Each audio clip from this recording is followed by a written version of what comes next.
Desde la antigüedad, los seres humanos observaron los cambios que se producían de una estación a otra. De esta manera descubrieron que ciertas épocas del año eran propicias para la siembra o que debían aprovisionarse de leña para soportar los fríos que se avecinaban. Por eso trataron de buscar la manera de medir la duración de las estaciones.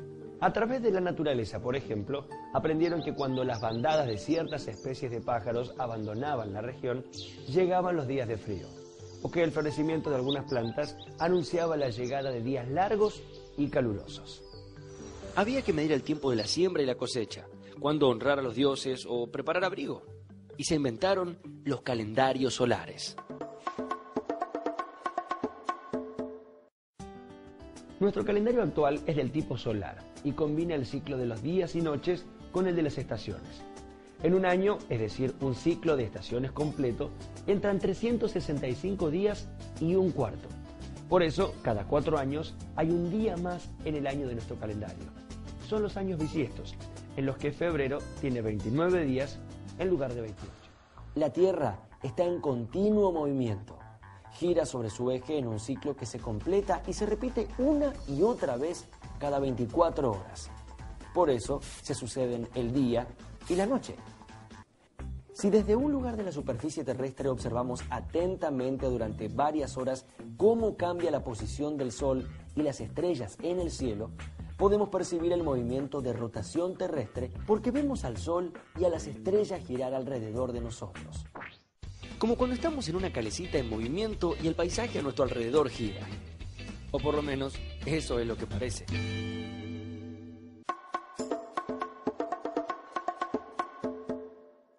Desde la Tierra, el Sol parece moverse en el cielo a lo largo de un camino con forma de arco circular. Cada día este camino se modifica un poco. En ciertas épocas del año se hace cada día más largo y alto, mientras que en otras épocas es bajo y corto, y un día vuelve a empezar. Este movimiento del Sol es el que provoca las estaciones. Pero, ¿cuánto tarda el Sol en trazar el mismo camino en el cielo? Para saberlo, tenemos que ponernos a contar. La respuesta solo la podemos tener observando, registrando el camino del Sol todos los días hasta ver que coincide con el anterior. Hay que ser paciente, porque hasta que esto suceda, van a pasar 365 días, 5 horas y 57 minutos, la duración del ciclo de las estaciones, es decir, un año. Pero la sucesión de los días y las noches no es el único fenómeno cíclico que percibimos desde la superficie terrestre. Desde aquí, el hemisferio sur donde habitamos, vemos repetirse ciertos cambios relacionados con el tiempo climático. Otoño, invierno, primavera y verano llegan y se van, una después de la otra en un sinfín. Ni el frío ni el calor son para siempre y cambian según la posición del Sol.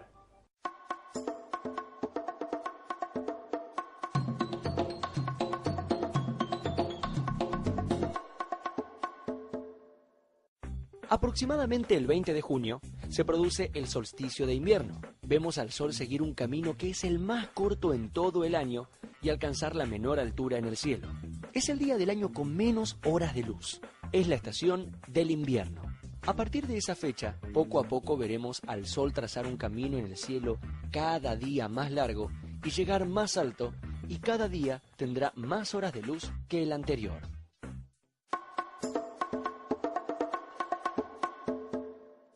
El 23 de septiembre se produce el equinoccio de primavera. Significa que ese día el Sol se asoma exactamente por el este y se pone por el oeste, con 12 horas exactas de luz y otras 12 de oscuridad. El camino que parece recorrer el Sol en el cielo seguirá alargándose a medida que transcurren los días, hasta que llegue el solsticio de verano, aproximadamente el 21 de diciembre. Ese día, el Sol llega a la máxima altura en el cielo y es el día con la noche más corta del año, cuando comienza el verano.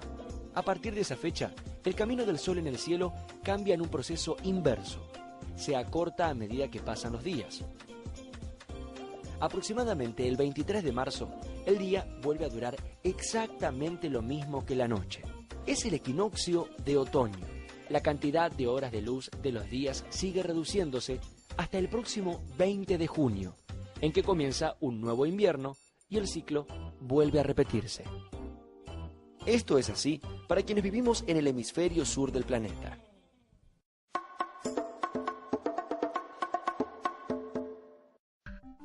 Las personas que viven en el hemisferio norte observan un ciclo similar pero invertido respecto del que vemos desde el hemisferio sur. En la fecha que para nosotros se produce la noche más larga del año, en el hemisferio norte tienen el día con más horas de luz.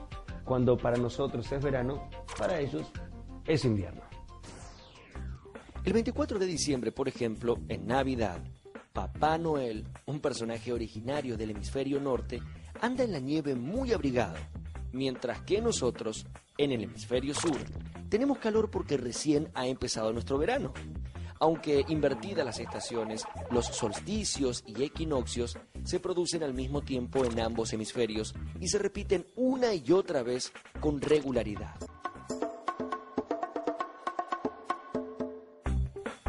Se puede imaginar un plano perpendicular al eje que divide a la Tierra en dos mitades iguales. Se llama plano del ecuador. Los puntos donde este plano corta a la superficie terrestre forman una circunferencia que se llama línea del ecuador.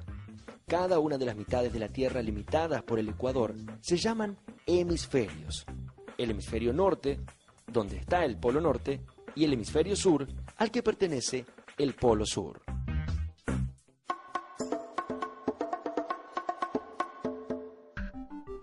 Los meridianos son líneas que marcan el camino más corto de un polo al otro. Todos los meridianos tienen la misma forma y tamaño. Por cada lugar de la Tierra también pasa una línea paralela al ecuador que se llama paralelo. Todos los paralelos son circunferencias, pero no todos tienen el mismo tamaño. Los más cercanos al ecuador son más grandes que los cercanos a los polos. El centro de la Tierra es el punto donde se corta el eje terrestre y el plano del ecuador. Cada meridiano divide la Tierra en dos mitades, la de las regiones que quedan al este del lugar y la de las que quedan al oeste. Cada hemisferio se denomina como su polo.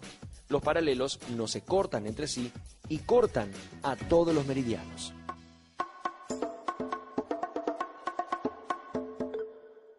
Todos estos círculos, ambos trópicos y ambos círculos polares, delimitan las grandes áreas climáticas de la Tierra.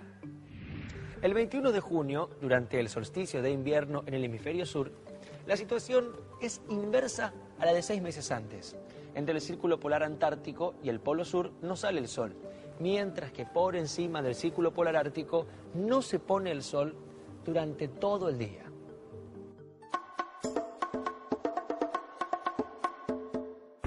La zona tropical es la franja comprendida entre los trópicos de Cáncer y Capricornio, con el ecuador en el medio. Esta zona es la que recibe la mayor cantidad de luz y calor solar, de manera prácticamente constante a lo largo de todo el año. Por eso, allí el clima es caluroso y húmedo y permite el crecimiento de abundantes selvas y bosques.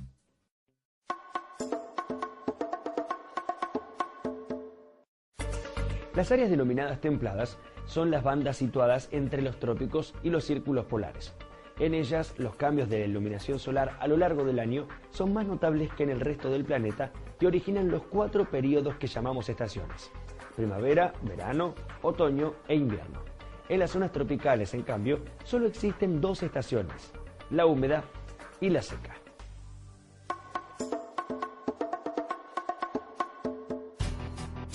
En invierno, en el polo, la temperatura promedio es de 30 grados centígrados bajo cero.